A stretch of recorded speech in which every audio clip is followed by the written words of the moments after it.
ogeysiis waxaana ku wargelinaynaa dhammaan ragga dumarkoodu haysan waayeen ee ku dayacan daafaha caalamka in loo furay xarun lagu xanaaneynayo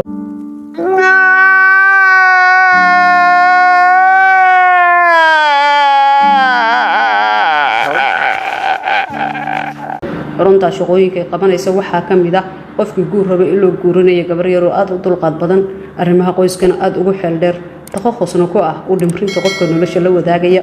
Do me a favor, please. Get out of here. Get out of here, man. Shit, I'm saying.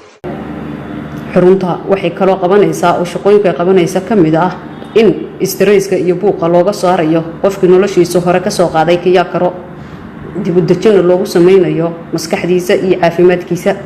xarunta waxa kaloo laga helayaa subax kasta in dadkaas loo sameeyo doono jimicsigaas oo ah ciyaarta yoogada ee laga dheela dalka Hindiya. xaruntan waxaa xarga ka jiray madaxweynaha maamul goboleedka Puntland Saciid Cabdullaahi Deni.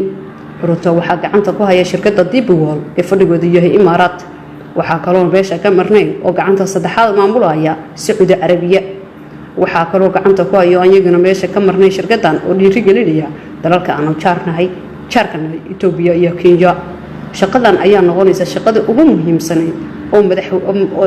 muhiimsanayd oo loo qabto bulshada. madaxweyne Saciid Cabdullaahi Deni ayaa noqonaya madaxweynihii ugu horeeyay oo arintan oo kale xarga ka jira ama xaruntan oo kale.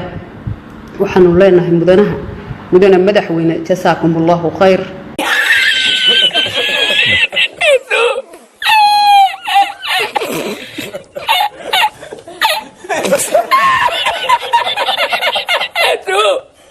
Hágase la mano y contribuye para ella.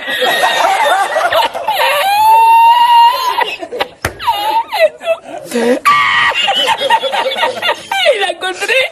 waxay kaloo shirka xuruntani qabanaysaa inay farriimo u diri doonto xaasaskii hore ay raggaas oo kala tageen kuna dhiirigelin doonto la qabsashada nolosha qoyska. ogeysiiska waxa ku saxiixan wasaaradda arrimaha qoyska iyo haweenka.